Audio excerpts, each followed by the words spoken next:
Y hay un versículo en Primera de Juan 2:15 que dice: no améis al mundo ni las cosas que están en el mundo. Si alguno ama al mundo, el amor del Padre no está en él. Este versículo nos habla sumamente claro y nos resume todo lo que nosotros hemos hablado ahora.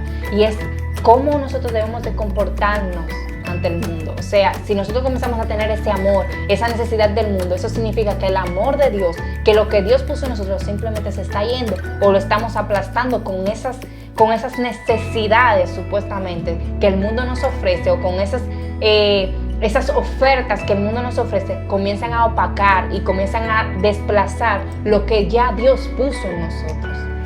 Y algo muy importante con este punto, para ya continuar con el siguiente, que también está muy bueno.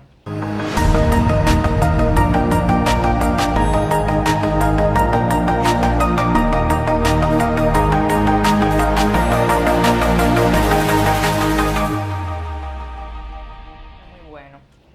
Y es que cuando nosotros empezamos a menguar en el Evangelio, empezamos a pensar solamente en nosotros, que era algo que ella decía. Y quiero abundar un poquito aquí en algo. Cuando empezamos a pensar solamente en nosotros, que el Evangelio se empieza a ver lacerado, que el Evangelio se empieza a ver corrompido.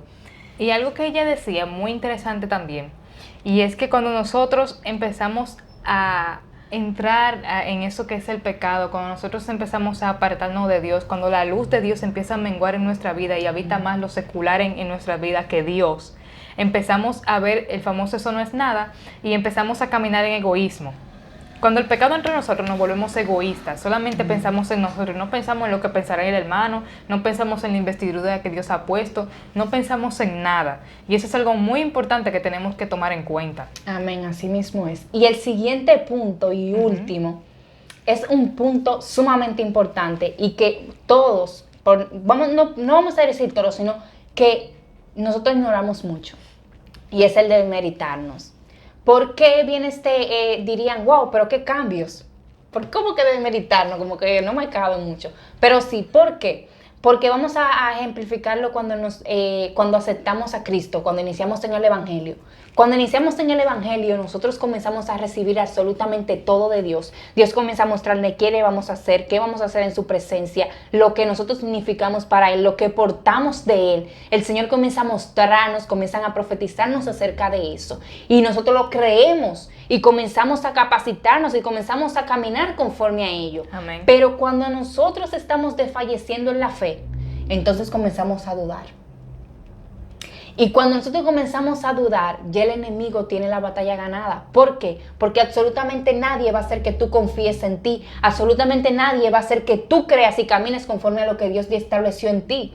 Entonces, cuando esto sucede, puedo decir, no voy a decir el más grande, pero sí, es uno de los puntos que causan más un antes y un después en la vida del cristiano. ¿Por qué? Porque ya tú comienzas a dejar de ser una lámpara encendida, ya tú comienzas a ser uno más del montón. Entonces, por eso el enemigo ya no va a seguir, porque ya él hizo todo lo que tenía que hacer contigo, que era apagar lo que Dios había puesto en ti. Ya él no te va a hacer más nada porque tú no significas una amenaza para él. Ya tú no vas a significar absolutamente nada en el pueblo de Dios, porque tú no crees en ti, tú no vas a predicar, tú no vas a orar de la manera en que Dios quiere que tú obres, tú no vas a profetizar de la forma que Dios quiere que tú profetices. Entonces ya tú no vas a causar ningún impacto en lo que es el mundo cristiano.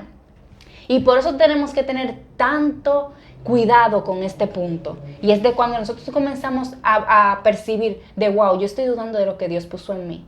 De wow, yo estoy dudando en la capacidad que yo tengo en Dios. Wow, yo estoy dudando del poder de Dios. Debemos de sentarnos e inmediatamente adentrarnos en lo que es la presencia de Dios. Porque si el enemigo gana esa batalla, es muy difícil para después emprender nuevamente en ella. No, y yo creo que aquí no hay nada más que agregar. O sea, eso está muy completo, Señor. Inmediatamente nosotros dejamos de creer en nosotros, inmediatamente el diablo, las tinieblas empiezan a apagar la fe que teníamos en Dios, empiezan a apagar el llamado que teníamos en Dios, nuestro propósito se paraliza. Y ya como decía Yohairi, ya no hay nada más que hacer ahí. Le queremos decir algo. Puede ser que usted esté pasando por alguno de estos puntos y puede ser que esté pasando por este en particular, donde ya no cree en su llamado, donde ya es un llamado, como dice el dominicano, lo soltó en banda, ya no está pensando en eso, sino en sus propios planes, en sus propios proyectos momentáneos. Pero si tú estás pasando por alguno de estos puntos, y en especial yo te digo hoy en día que te levantes, que empieces a caminar de nuevo, que empieces a buscar a Dios. Este video se hizo con ese motivo, con el motivo de decirte a ti, óyeme, eso que tú estás pasando no está bien, esos son síntomas que tienes que empezar a tratar, que tienes que empezar a curar. ¿Cómo se curan estos síntomas? En primer lugar, buscando ayuda. Así es. Señores, yo les voy a decir una cosa, ustedes no se imaginan el poder de buscar ayuda. A veces nosotros pensamos que no la necesitamos. A veces decimos no, y es que también si voy a donde fulana me va a juzgar. Si voy a donde fulano me va a juzgar también. O puede ser que me pase tal cosa. Ay, si yo le digo a mi autoridad que me está pasando eso, me quita de tal puesto que yo tengo. Y no, nosotros tenemos que buscar ayuda, nosotros tenemos que ir a donde esa persona y contarle y decirle que nos ayude. Porque hay una diferencia muy grande. Una joven los otros días me escribió y me dijo, Cami, ¿sabes cuál es mi mayor problema a la hora de buscar ayuda? Y es que yo pienso que me van a juzgar. Y yo tengo a veces una lucha muy constante con eso, de decirle a una persona, mira, me está pasando esto, me está pasando aquello. Y yo le decía, tienes que buscar ayuda, porque cuando tú le cuentas a alguien tu situación, a alguien que tiene la autoridad para responderte, tú le cuentas tu situación, pasa un antes y después en tu vida, o sea, tú no vuelves a ser igual. Tu situación tú no la vuelves a llevar de la misma manera, o sea, es algo increíble. Uno no lo piensa, por ejemplo, a veces me surgen preguntas y yo digo, ya, no la voy a hacer, no voy a hacer esa pregunta ya, pero después yo digo, déjame hacerla. Y yo recibo un cambio tan grande y una respuesta que me levanta tanto que yo dije, wow, ¿y si yo no hubiese hecho esa pregunta? Muchas veces los sentimientos te juegan en contra y tú dices, no voy a preguntar nada ya, yo puedo solo. Pero no, tú juega contra esos sentimientos y haz esa pregunta, busca la ayuda que necesitas. Así mismo es.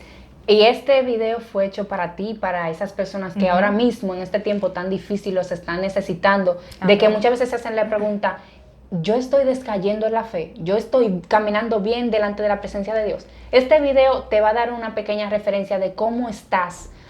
Y no significa que esto es un video para juzgarte, no significa que después de esto tú vas a comenzar a sentirte mal. No, así como decía Camila, busca ayuda, acércate al líder más cercano que tú tengas, al que más le tenga confianza. Y no tienes que contarle explícitamente todo, pero sí dile, ora por mí. Entonces, nosotras estamos aquí. Si tú necesitas oración, puedes acercarte de una manera genuina y vamos a orar por ti con todo el amor del mundo. Este es el final del video. Esperemos que le haya ayudado y que puedan encontrar esa respuesta que tantos andaban buscando. Dios le bendiga. Que la paz de Dios esté con ustedes. Diego, te corta eso ya.